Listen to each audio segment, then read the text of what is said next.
Many times businesses get busy. So the owner, say you're coming to a conference here and they need to run around and prospect. They don't have time to.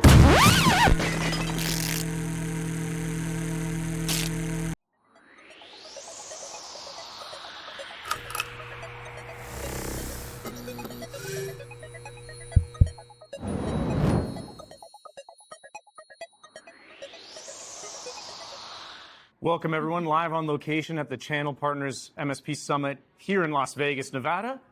I'm your host, Mike from Cyber Confidential. This episode's been brought to you by the Managed Service Provider Association of America. I'm here with Amy Slater from Innovative Events. Amy, welcome to the show. Thank you for having me, Mike. What are you doing here at the Channel Partners Summit? Yeah, so I am actually helping the MSPAA as we gather some MSPs to join the association. And then I take that hat off and I work for Cyber Tech Connection. I'm trying to acquire some clients, network, meet some people. And then you take off that hat, and then I also do my role with Innovative Events, where I do events and marketing. All right, we are at an event. We are marketing right now. So this is kind of in your wheelhouse. Tell us exactly what Innovative Events does. Who do you serve? What type of problems do they have? So Innovative Events does all the marketing for even whether it's a startup business to one that's already established. So we can get you from start to finish. Then we also do the events, whether it's the planning and coordination down to, executing it and being at the event to thereafter, what do those metrics look like and what are we going to do next? Okay, so give us an example of one of the most recent clients that you served. Yeah, so actually currently we have a client that's in sales. He wrote a book. And so we are doing 10 podcast series with him. Mm-hmm. And we're going to... Sales book. Yes. We love talking about sales. All right, give us the whole scoop here. So the author had a previous, had the career in sales. Now they're writing the book on their experience. Yes. Okay. Well, no. So the book is really more about the type of salespeople there are, like a farmers versus a hunter. So he goes in descriptions of the different type of salespeople and his opinions and experience of what is the best in sales and how to do that and reach your clients, bring them to you. Okay, who's the intended audience?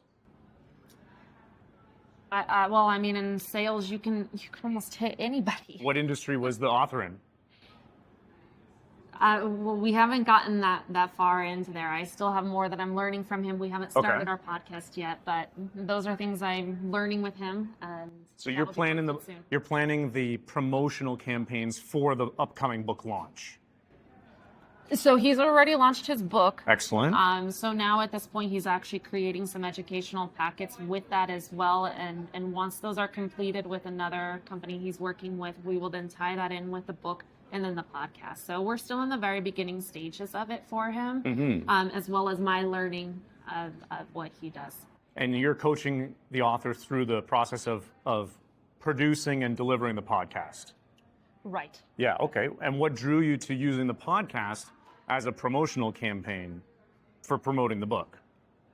Well, in past, this is something I have done with him outside of before I've even started my company with Innovative Events. So honestly, we've just reconnected over LinkedIn, and I knew this was something we briefly did before he ventured off elsewhere, and reconnected and figured we'll get back into this and make a full series out of it. And what's the show plan for the podcast? Because I'm sure you got tons of material to draw from straight from the book. Yes. So he's going chapter by chapter. So we'll have that posted on LinkedIn for you guys. Chapter 1 will be episode 1 of the podcast. We start on April 3rd of this year. Coming up soon. It's a week and a half. Yeah. Okay. Yeah, so we'll do an introduction, warm up the audience, get some people in to watch the show. And then it's going to be an every other week thing. So starting then on April 17th will be the episode of his first chapter. We'll discuss every other week, next chapter, and so on. And that's your program with him as part of Innovative Events. You've drawn out this playbook for the author so that you're going to find guests to come on the show. You're going to help curate the material and then promote. Right. So Innovative Events will do the marketing for that. We will work up the attendees to participate, and we want it to be interactive. So we encourage people to join us on LinkedIn or social media platforms that will have it on, in which you can ask questions to him. He's full of information in sales, a very well experienced man that if you have sales questions, come to these podcasts and participate in it. Sweet. The podcast has become all the rage. Podcasting 15 years ago was a big thing. That was the internet radio. That's what it used to be called. Now it seems like everyone can start a podcast by just using a camera like we are right now, like we're recording a podcast. What value do you see to prioritize this vector for the author? Because they could just be buying Google search ads to promote the book. Why do you think the podcast is the way that they should use to connect with their audience?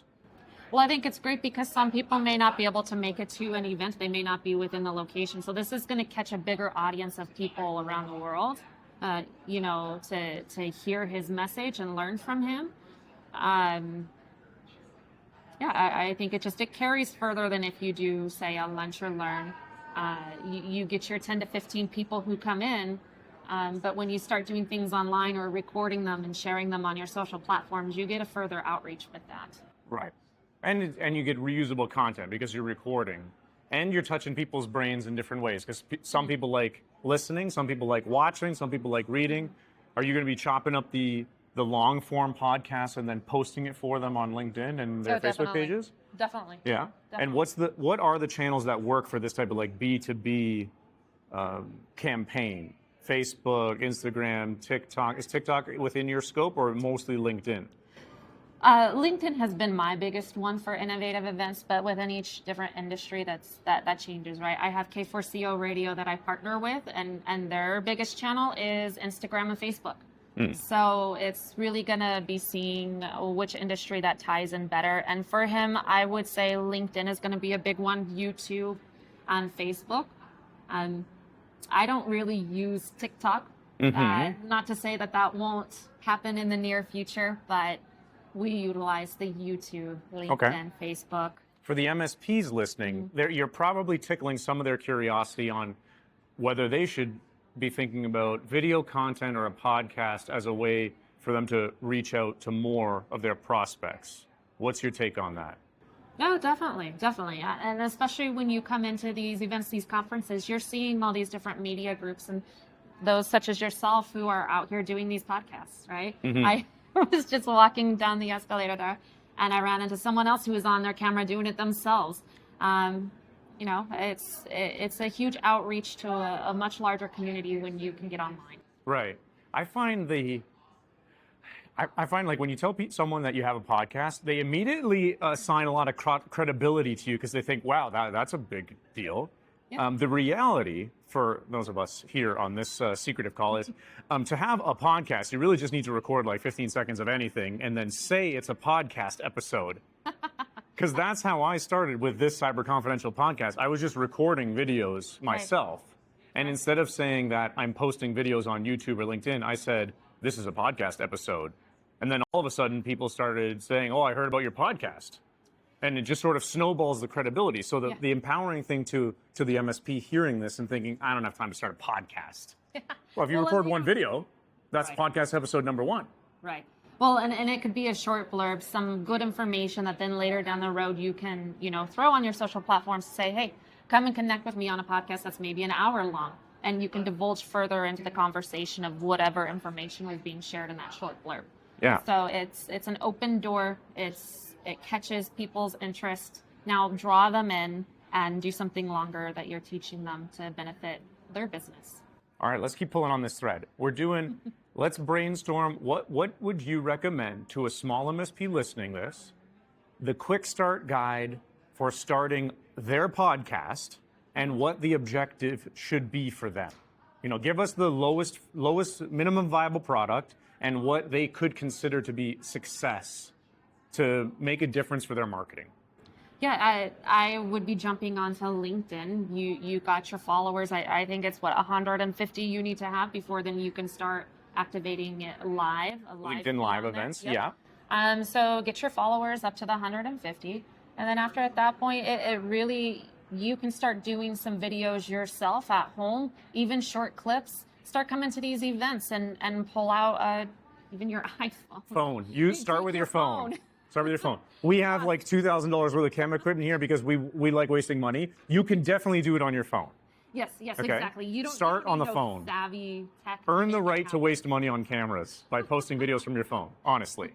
Because the video quality is not really what's going to stop anyone from listening. It's what you say. No, not at all. Yeah, what's the message you have? Be authentic, be yourself, and provide some information that has maybe supported you and helped you through your journey. And you'll be more than surprised at how much someone else can relate and connect to that, and then they want to watch more of your feed.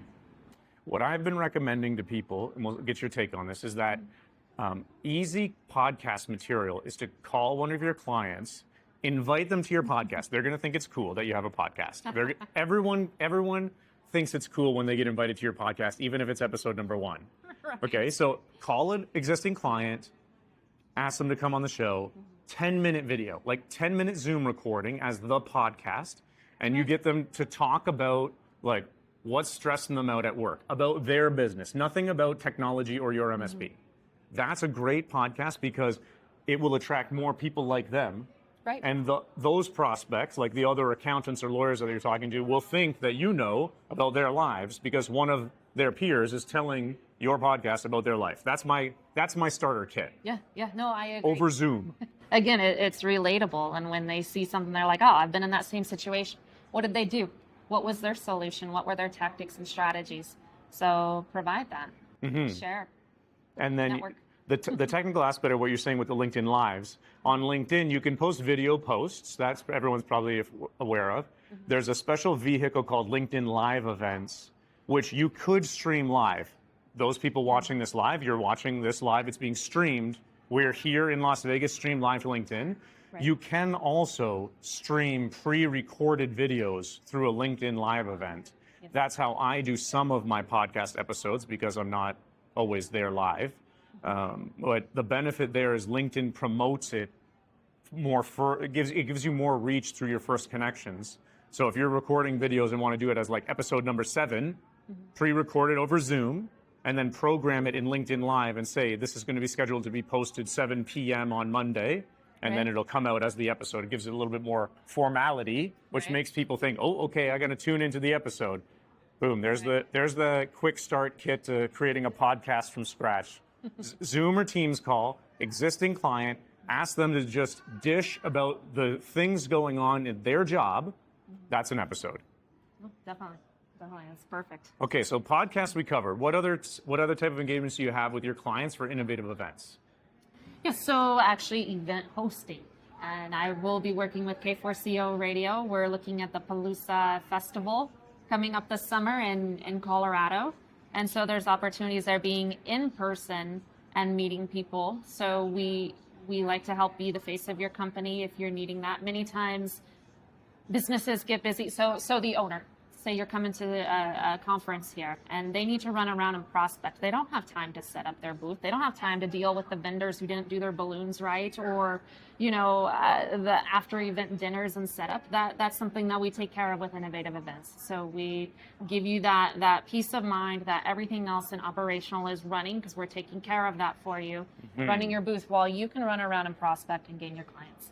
Will you, let's say you're working for an MSP, will you find them small business prospecting events that they could go to? Because I think this is the missing part of their strategy. Let's say they want to do more in-person networking events. They don't know where to search. They don't know where to find them, and they don't know how to book them. Will you do an end-to-end thing for them? Definitely. Yeah. So we can help you find the events, whether there's a certain state you want to be in or not.